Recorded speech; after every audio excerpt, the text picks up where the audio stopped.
Tuhan bersamamu dan bersama rohmu. Inilah Injil Tuhan kita Yesus Kristus menurut Yohanes. Dimuliakanlah Tuhan. Ketika hari raya Paskah orang Yahudi sudah dekat, Yesus berangkat ke Yerusalem. Dalam bait suci didapatinya pedagang-pedagang lembu, domba, dan merpati, serta penukar-penukar uang duduk di situ. Yesus membuat cambuk dari tali, lalu mengusir mereka semua dari bait suci, dengan semua domba dan lembu mereka. Uang para penukar dihamburkannya ke tanah, dan meja-meja mereka dibalikannya. Kepada pedagang-pedagang merpati, ia berkata, "Ambillah semuanya ini dari sini. Janganlah kalian membuat rumah Bapakku menjadi tempat berjualan." Lalu teringatlah murid-murid Yesus bahwa ada tertulis, "Cinta untuk rumahmu akan menghanguskan aku." Tetapi para pemuka Yahudi menantang Yesus, katanya, "Tanda apakah yang dapat engkau tunjukkan kepada kami, bahwa engkau berhak bertindak demikian?" Jawab Yesus kepada mereka, "Runtuhkanlah bait suci ini, dan di dalam 3 hari aku akan mendirikannya kembali." Lalu kata orang Yahudi kepadanya, 46 tahun orang mendirikan bait suci ini, dan engkau dapat membangunnya dalam 3 hari? Tetapi yang dimaksudkan Yesus dengan bait suci adalah tubuhnya sendiri. Karena itu sesudah Yesus bangkit dari antara orang mati, barulah murid-muridnya teringat bahwa hal itu telah dikatakan Yesus. Maka mereka pun percaya akan kitab suci dan akan perkataan yang telah diucapkan Yesus. Sementara Yesus tinggal di Yerusalem selama hari raya Paskah, banyak orang percaya dalam namanya, karena mereka telah melihat tanda-tanda mujizat yang diadakannya. Tetapi Yesus sendiri tidak mempercayakan dirinya kepada mereka, karena ia mengenal semua orang, dan karena tidak perlu seorang pun bersaksi kepadanya tentang manusia, sebab ia tahu apa yang ada di dalam hati manusia. Demikianlah Injil Tuhan. Terpujilah Kristus. Saudara-saudariku, ibu bapa, adik-adikku yang sungguh dikasihi dan dicintai oleh Tuhan. Dalam banyak perikop kitab suci, Tuhan Yesus digambarkan sebagai sosok yang lemah lembut dan maha rahim, yang datang bukan untuk menghukum orang-orang berdosa, melainkan sebagai Tuhan yang maha baik, yang penuh murah hati. Tetapi dalam beberapa perikop kitab suci, seperti yang kita dengar pada hari ini, kita berjumpa dengan sosok Tuhan Yesus yang mengkritik, bahkan marah kepada para pedagang dan penukar uang yang mencemari bait Allah.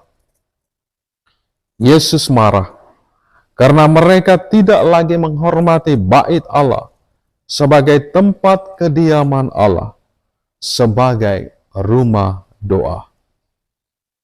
Tindakan Tuhan Yesus sebenarnya tidak secara khusus menyerang atau menentang para pedagang, melainkan juga menentang sistem korupsi dalam bait suci yang melibatkan para pemuka agama Yahudi, orang-orang Farisi, dan ahli-ahli Taurat. Dengan tindakan ini, Yesus sekali lagi memproklamirkan diri sebagai anak Allah, Sang Mesias yang berhak bertindak membersihkan bait suci dari segala hal yang buruk.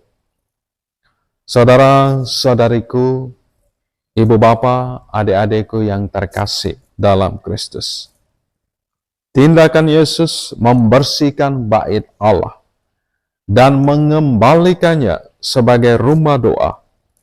Jangan kamu membuat rumah Bapakku menjadi tempat berjualan. Sebenarnya mau mengajarkan kita sekalian kedua hal berikut ini. Pertama, tubuh kita pun merupakan bait Allah. Rasul Paulus mengerti dengan baik maksud Yesus dan mengingatkan kita sekalian dalam surat pertamanya kepada jemaat di Korintus bab 6 ayat 19. Tubuhmu adalah bait Roh Kudus. Karena itu, setiap kita harus menghargai dan mencintai tubuh kita dan juga sesama sebagai tempat berdiamnya Allah sendiri. Kita hendaknya tidak membiarkan diri kita secara pribadi maupun sesama terhanyut dalam kenikmatan duniawi yang menjauhkan kita dari cinta Allah. Selain itu, melalui perikop ini, kita pun diajarkan Tuhan bahwa dalam setiap usaha, pekerjaan-pekerjaan kita, hendaknya kita bekerja dengan jujur dan selalu mengikut sertakan Allah yang berdiam di dalam diri setiap kita. Kita harus menyediakan waktu kita untuk Tuhan dalam berbagai kegiatan-kegiatan rohani, mengikuti perayaan Ekaristi, berdoa, ataupun melalui kegiatan kerja bersama, membersihkan gereja atau kapela yang ada di lingkungan maupun di paroki kita. Setiap kita bertanggung jawab untuk menjaga gereja Allah yang kudus dalam seluruh persiarahannya di tengah dunia ini. Hal kedua yang bisa kita belajar dari perumpamaan ini adalah bagaimana seharusnya sikap setiap kita sebagai anak-anak Tuhan berhadapan dengan berbagai bentuk praktek ketidakadilan yang tidak lagi menghargai harkat dan martabat manusia. Kita harus belajar menghidupi sikap Tuhan Yesus yang lemah lembut terhadap semua orang berdosa, tetapi menentang keras perbuatan, perilaku yang salah, yang merugikan, dan tidak menghargai kehidupan manusia. Saudara-saudari, ibu bapa, adik-adikku yang terkasih, mari kita terus belajar menghargai kehadiran Allah di dalam diri setiap kita, di dalam diri sesama kita, serta ikut aktif mengawal dan menjaga gereja Allah yang kudus dalam seluruh perziarahan di dunia ini.